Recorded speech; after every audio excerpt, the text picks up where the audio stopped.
بسم اللہ الرحمن الرحیم.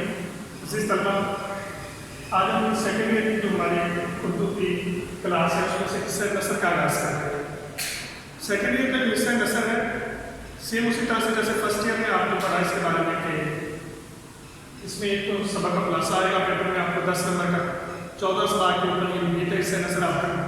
پہلا چیپٹر اس کا مناظر عمر بن عبدالعزیز رضی اللہ تعالیٰ عنہ سے لے کے آخری سبق ہے اس کا ایوب عباسی کا جو کہ رشید احمد صدیقی ہیں انہوں نے خاکہ لکھا ہوا ہے. یہ 14 سبق آپ کے سلیبس میں شامل ہیں. جیسے فرسٹ ایئر میں آپ کو سب سے پہلے جو سوال نمبر 1 ہوتا ہے جس میں حصہ مانوسی ہوتا ہے وہاں پہ MCQs بنتے ہیں. حصہ نثر میں سے اسی طرح سے 5 نمبر کے MCQs آپ کے حصہ نثر میں سے لیے جائیں گے جو کہ مناظر عمر بن عبدالعزیز رضی اللہ تعالیٰ عنہ سے لے کے ایوب عباسی تک رہتے ہیں. اس کے بعد جیسے فرسٹ پارٹ میں آپ کو ایک سبق کا خلاصہ آتا تھا. پیپر میں 2 کویشچن آتے تھے کہ درج ذیل نصابی اسباق میں سے کسی ایک سبق کا خلاصہ تحریر کیجیے اور مصنف کا نام بھی لکھیے. 2 چیپٹرز کا اس میں دیا ہوا ہوتا تھا. سیم سیکنڈ ایئر میں بھی 2 چیپٹرز کے بارے میں آپ کو پوچھے گا جن میں سے ایک چیپٹر کا آپ نے لکھنا ہوگا. اور اسی طرح سے جیسے فرسٹ ایئر میں آپ نے سیاق و سباق والا فیصلہ اٹمپٹ کیا تھا کہ سیاق و سباق کے حوالے سے کسی ایک جس کی تشریح کیجیے, سبق کا عنوان اور مصنف کا نام بھی لکھیے. سیم اسی طرح سے 2 پیراگراف اس میں سے آئیں گے جس میں سے ایک پیراگراف آپ نے اٹمپٹ کرنا ہے. تو اس طرح سے سیکنڈ ایئر میں حصہ نثر جو ہے وہ آپ کا کتنے مارکس میں محیط ہوگا, یعنی کہ 5 نمبر آپ کو آئیں گے. اس میں سے حصہ مانوسی ہوگا 5 نمبر کا جس میں وہ MCQs اٹھائے گا حصہ نثر میں سے, اور اس کے علاوہ 10 نمبر کا جو ہے کہ وہ آپ کو سبق کا خلاصہ دے گا اس میں سے, اور 15 نمبر کا جو ہے وہ آپ کو سیاق و سباق والا کویشچن ہوگا. اس طرح سے جو ہے کہ یہ 25 نمبر کے 15 نمبر یہ 10 یا 25 اور 5 30 نمبر کے اوپر جو ہے کہ یہ والا حصہ محیط ہوگا. تو ہم اس کا آغاز کرتے ہوئے اس کا اسٹارٹ دیتے ہیں. اس کا آگے سے کچھ چیپٹر شامل ہے تشکیل پاکستان جو کہ دوسرا سبق ہے. میاں بشیر احمد کا لکھا ہوا ہے. میاں بشیر احمد جو تھے ان کا شمار قائد اعظم کے دیرینہ ساتھیوں میں سے ہوتا ہے. یہ ایک رسالہ نکالا کرتے تھے ہمایوں کے نام سے, جس کے لیے ہم اردو میں ادبی جریدے کا لفظ استعمال کرتے ہیں. یہ جو جرائد ہوتے تھے یہ مصنفین کی پہچان کا باعث کرتے تھے. مثال کے طور پہ فرسٹ ایئر میں آپ نے ایک سبق پڑھا تھا سفارش جو کہ احمد بن قاسمی کا لکھا ہوا تھا. احمد بن قاسمی صاحب جو ہے کہ رسالہ نکالا کرتے تھے فنون کے نام سے. جیسے ہم نے بات کی تھی کہ شیخ عبد القادر ایک رسالہ نکالا کرتے تھے مقصد کے نام سے جس میں علامہ صاحب کی نظم بھی شائع ہوئی تھی ہمارا. تو سیم اسی طرح سے جو ہے نا کہ یہ چیزیں لوگوں کی پہچان کا باعث تھا. اچھا آپ نے ایک بڑا مشہور مصرع سنا ہوگا, ملت کا پاسباں ہے محمد علی جناح, یہ بشیر احمد کا لکھا ہوا ہے. تو اس سبق میں جو ہے نا کہ ہم نے دیکھنا ہے کہ کون سی ایسی وجہ تھی جس کی وجہ سے پاکستان کا قیام ضروری ہو گیا کہ لوگوں نے اس میں اپنا اہم کردار ادا کیا. کون سی تحریکات جو ہے نا کہ اس سلسلے میں چلی, کون سی تحریکوں نے تشکیل پاکستان میں اہم کردار ادا کیا. تو اس کا آغاز ہم کرتے ہیں اورنگزیب عالمگیر کی وفات کے حوالے سے کہ 1707 میں جب اورنگزیب عالمگیر کی ڈیتھ ہوتی ہے کہ ہم نے کوئی بڑی باتیں تھی کہ 150 برس تک جو ہے نا کہ مسلمانوں کی حکومت رہی, لیکن قطعاً ایسا ہرگز نہیں تھا. انگریز دلی میں داخل ہو جاتا ہے 1803 میں. جس وقت انگریز دلی میں 1803 میں داخل ہوتا ہے تو اسی وقت سے جو ہے کہنا مسلمانوں کی سیاسی تنظری جو ہوتی ہے اس کا آغاز ہو جاتا ہے. اب جو انگریزوں کی صورتحال تھی, جس طرح کے انہوں نے یہاں کے پہ آ کے طریقہ کار اپنایا, یہ والی بات آپ نے فرسٹ ایئر میں ہم نے پڑھے تھے غالب کے خطوط, اس میں بھی پڑھی تھی باتیں. اس میں آپ نے یہ والا شعر بھی پڑھا تھا کہ روز اس شہر میں ایک حکم نیا ہوتا ہے, روز اس شہر میں ایک حکم نیا ہوتا ہے, کچھ سمجھ میں نہیں آتا کہ کیا ہوتا ہے. یا پھر آپ نے حسن موہانی کی غزل پڑھی تھی فرسٹ ایئر میں جس میں ہم نے یہ والی بات پڑھی تھی کہ رسمی دفاع کامیاب دیکھیے کب تک رہے, حب وطن مستخاب دیکھیے کب تک رہے,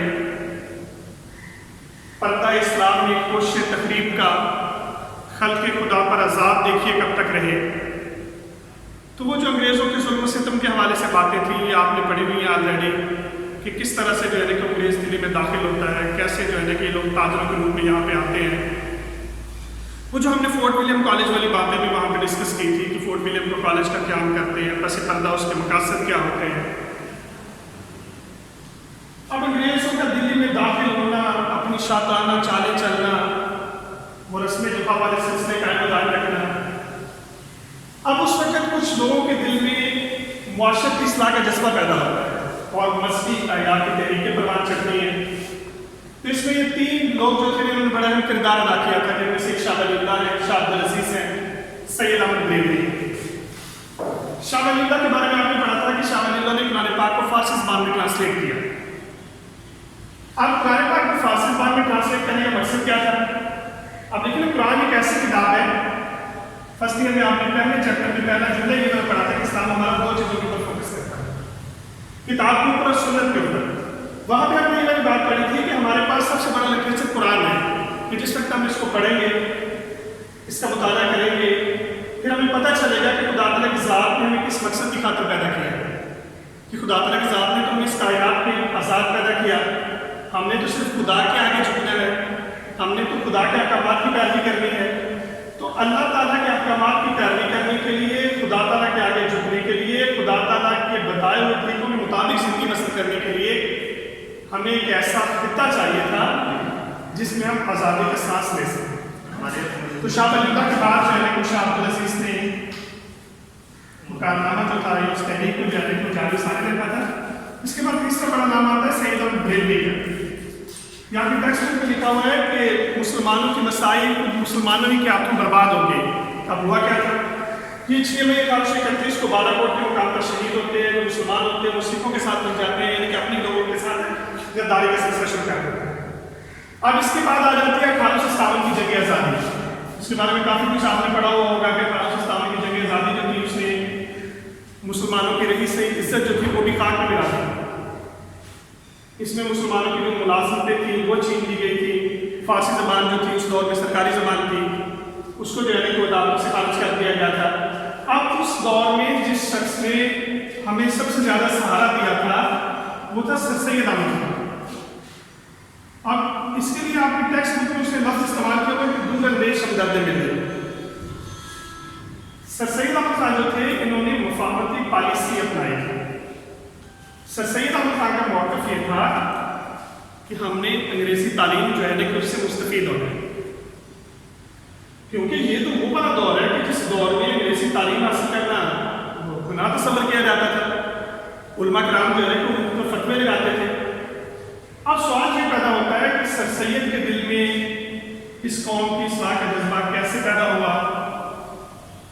سر سید احمد خان اپنے بیٹے سید محمود کے ساتھ انگلستان کا سفر کرتے ہیں. تو وہاں پہ سر سید احمد خان نے دیکھا کہ انگلستان جو ہے اس کا شمار تو بڑی تہذیب یافتہ قوموں میں ہوتا ہے, بڑے سویلائزڈ لوگ ہیں, یہ بڑے مہذب لوگ ہیں.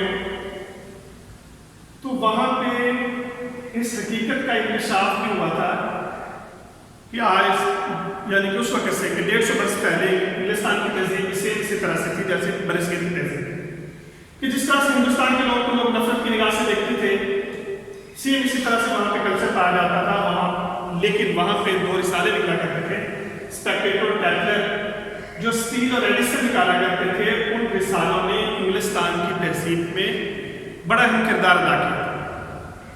انگلستان کو سویلائزڈ بنانے کے حوالے سے, ان کو مہذب بنانے کے حوالے سے, ان کو تہذیب یافتہ بنانے کے حوالے سے. گارڈین کے نام سے ایک اخبار بھی نکلا کرتا تھا.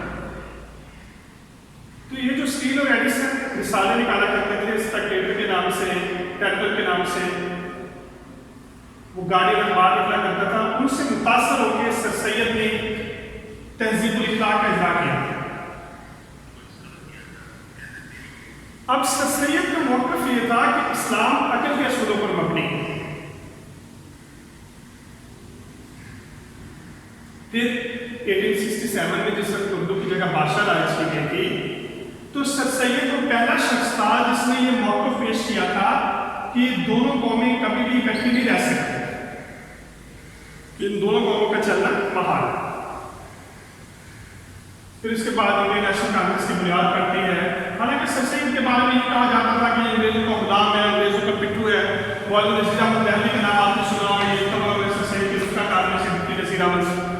اس نے ایک ناول لکھا تھا ابن الوقت کے نام سے. اب یہ جو ناول ہے ابن الوقت, اس میں ڈپٹی نذیر احمد نے یہ بات ثابت کرنے کی کوشش کی تھی کہ سر سید احمد خان جو ہے کہ وہ وقت کا غلام ہے, جس طرح کی ہوا چلتی ہے اسی طرح سے چلتا ہے. حالانکہ ایسی بات نہیں. اس کا ایک واضح ثبوت یہ ہے کہ جس وقت انڈین نیشنل کانگریس کی بنیاد پڑی تھی تو سر سید نے مسلمانوں کو اس میں شامل ہونے سے روک دیا. کس وجہ سے؟ سر سید فوکس کر رہے تھے شکر تعلیم کے اوپر. سر سید کہتے تھے کہ تعلیمی حوالے سے جو ہے کہ آپ سب سے پہلے مضبوط بنو, پھر اس کے بعد جو ہے کہ آپ ان قوموں کا مقابلہ کریں. اب تعلیمی حوالے سے مضبوط بنانے کے لیے سر سید کے بارے میں آپ نے پڑھا ہوگا میں نے کہ غازی پور میں انہوں نے ایک مدرسہ بھی قائم کیا تھا, علی گڑھ کالج قائم کیا جو علی گڑھ یونیورسٹی کے درجے تک اس کو لے کے گئے تھے. موسم میں سائنٹیفک سوسائٹی بنائی تھی. سر سید کے خلاف سائنس چیپٹر پڑھا تھا آپ نے فرسٹ ایئر میں, جس میں اس نے اس کا ذکر بھی کیا ہوا ہے. سائنٹیفک انسٹیٹیوٹ گزر کا اطلاق کیا تھا, جس کا ایک پیج انگلش میں ہوتا تھا, ایک پیج اردو میں ہوتا تھا. کہ سر سید نے فوکس کیا تھا تعلیمی حوالے سے. سر سید نے بڑی اصلاحات نافذ کی تھی, تعلیمی ریفارمس لے کے آئے تھے سر سید. تو جس وقت انڈین نیشنل کانگریس کی بنیاد پڑتی ہے, سر سید فوکس اس بات پہ کرتے ہیں. سر سید کا موٹو یہ ہوتا ہے کہ سب سے پہلے آپ تعلیمی حوالے سے مضبوط بنو. جس وقت آپ تعلیمی حوالے سے مضبوط بن جاؤ گے پھر آپ دوسرے قوموں کا مقابلہ کریں. اس وقت جو ہے یہ والا نظریہ بھی پیش کیا گیا کہ جمہوری طریقہ جو ہے کہ ہندوستان کے لیے موزوں نہیں ہے, مناسب نہیں ہے. اس کی وجہ یہ تھی کہ اس وقت جو ہے کہ کلیئر پائی جاتی تھی. اچھا, یہ تعلیم کے حوالے سے سر سید کا بڑا کردار ہے. غازی پور میں مدرسہ بنایا گیا, علی گڑھ انسٹیٹیوٹ گزر کا اجرا کیا گیا, علی گڑھ کالج بنایا گیا. اچھا, سر سید کا ساتھ دیا پھر اس نے رفقا کار دیا. اب سر سید کے رفقا کار میں کون لوگ تھے؟ مولانا الطاف حسین حادی, شبلی نعمانی, مولانا نذیر احمد دہلوی, موسم البکاری ذکاء اللہ امیر علی. حالی مولانا الطاف حسین حالی نے ادبی خدمات سر انجام دی. مولانا الطاف حسین حالی نے سر سید کے کہنے پہ مسدس لکھی, جس کے بارے میں سر سید کا کہنا تھا کہ اب اگر جو ہے کہ خدا تعالیٰ کی ذات مجھ سے پوچھے گی کہ تجھے اس دنیا میں بھیجا گیا تو تم کون سے کارنامہ انجام دیا, تو میں کہوں گا کہ میں نے حالی سے مسدس لکھوائی. یہ بڑے معروف اشعار ہیں, اس کے بچپن سے آپ لوگ پڑھتے آئے. مشقت کی ذلت جنہوں نے اٹھائی, جہاں میں ملی آخر ان کو بڑھائی, کسی نے بغیر اس کے ہرگز نہ پائی. فضیلت نہ عزت نہ فرما روائی, نہال اس گلستان میں جتنے بڑے ہیں ہمیشہ وہ نیچے سے اوپر چڑھے ہیں. یہ مسدس کے اشعار ہیں. اس کے علاوہ آپ نے وہ بڑے خوبصورت نعتیہ اشعار سنے ہوں گے, وہ بھی مولانا الطاف حسین حادی نے مسدس میں لکھے ہوئے. اے خاصہ خاصان رسل وقت دعا ہے, امت پہ تیری آ کے عجب وقت پڑا ہے.